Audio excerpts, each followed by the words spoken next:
آپ آئیے، تشریف لائیے، آپ بیٹھیے، آپ ملاقات کیجئے، آپ پہلے نکل جائیے۔ ہمیں یہ کیسے کرنا ہے؟ ہم ہمیشہ کرتے ہیں میری مرضی، میرا کھانا، میں نے بیٹھنا ہے، میں پہلے گزروں گا۔ یہ صلہ رحمی کے معاملات ہیں، اس میں بہت سارے لوگ ہیں، ہماری کمیونٹی کے لوگ اور بھی ہیں جو غیر مذاہب ہیں، ان پہ بھی صلہ رحمی ہمارا دین اسلام ہمیں بتاتا ہے۔ ہم نے آپس میں، محلے داروں میں، رشتہ داروں میں، میل جول میں کیسے صلہ رحمی کرنی ہے، اور جو ہمارے جاننے والے نہیں بھی ہیں ان کے ساتھ کیسے محبت سے پیش آنا ہے، آج اس پہ گفتگو کریں گے۔ معزز مہمان اسٹوڈیوز میں موجود ہیں، تعارف کرواتا ہوں۔ تلاوت قرآن کریم کے لیے ہمارے ساتھ موجود ہیں قاری محمد عرفان السعدی صاحب۔ قاری صاحب السلام علیکم۔ وعلیکم السلام۔ خیریت سے آپ؟ ماشاءاللہ، الحمدللہ۔ اللہ آپ کو ہنستا مسکراتا رکھے جی۔ آمین۔ اور ان کے ساتھ موجود ہیں قاری اشرف شہزاد سلفی صاحب، پرنسپل مرکزیہ رحمانیہ اوکاڑا۔ ان کو بھی خوش آمدید کہیں گے۔ قاری صاحب السلام علیکم۔ وعلیکم السلام۔ خیریت سے جی آپ؟ ماشاءاللہ۔ الحمدللہ۔ اور ان کے ساتھ موجود ہیں ہمارے پیارے بھائی فاضل ام القریٰ یونیورسٹی مکہ مکرمہ۔ ان کو آپ ٹیلی ویژن اسکرین پہ ڈیلی ماشاءاللہ دیکھ رہے ہیں، عربی کے پروگرام کے حوالے سے، سکھانے کے حوالے سے، خطبے کی ٹرانسلیشن کے حوالے سے خوبصورت عربی بولتے ہیں، ٹرانسلیٹ کرتے ہیں۔ اور ہمارے پیارے بھائی ہیں ڈاکٹر عاطف الیاس، ان کو بھی خوش آمدید کہیں گے۔ ڈاکٹر صاحب السلام علیکم۔ وعلیکم السلام ورحمۃ اللہ خیریت سے وبرکاتہ۔ سر؟ بہت شکریہ، جزاک اللہ۔ ماشاء اللہ، ویلکم۔ اور ایک اور خوبصورت شخصیت کے مالک ہمارے ساتھ موجود ہیں، امیر مرکزیہ سینٹرل پنجاب۔ جب بھی ملتے ہیں شفقت سے مجھ سے ملاقات کرتے ہیں، ان کا بڑا پن ہے، مولانا حافظ یونس آزاد صاحب۔ ان کو بھی خوش آمدید کہیں گے۔ سر السلام علیکم۔ وعلیکم السلام ورحمۃ اللہ۔ خیریت سے سر؟ الحمدللہ، روزہ کیسا گزر رہا ہے آپ کا؟ بہت اچھے گزر بہت رہے اچھے، ہیں ماشاء اللہ۔ ماشاء اللہ۔ اللہ آپ کو زندگی صحت دے جی۔ ماشاء اللہ، ماشاء اللہ، اللہ تعالیٰ کی رحمتیں ہیں جی۔ اس سے پہلے کہ گفتگو کا آغاز کیا جائے، قاری صاحب کی جانب بڑھتے ہیں اور گزارش کرتے ہیں تلاوت قرآن کریم سے آغاز کیجیے۔ اعوذ باللہ من الشیطان الرجیم، بسم اللہ الرحمن الرحیم۔ افمن يعلم انما انزل الیک من ربک الحق کمن هو اعمی انما يتذكر اولو الالباب الذين يوفون بعهد الله ولا ينقضون الميثاق والذين يصلون ما امر الله به ان يوصل ويخشون ربهم ويخافون سوء الحساب والذين صبروا ابتغاء وجه ربهم وأقاموا الصلاة وأنفقوا مما رزقناهم سرا وعلانية ويدرؤون بالحسنة السيئة أولئك لهم عقبى الدار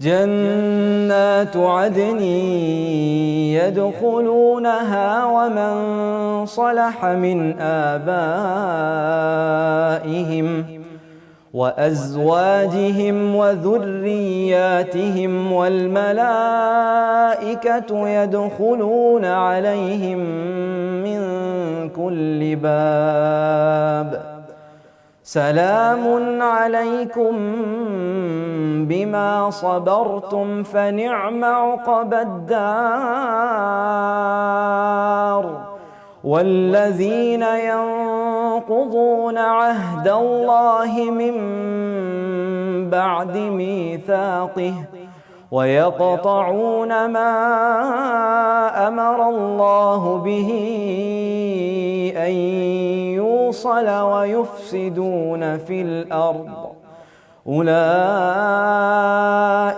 لهم اللعنة ولهم سوء الدار الله يبسط الرزق لمن يشاء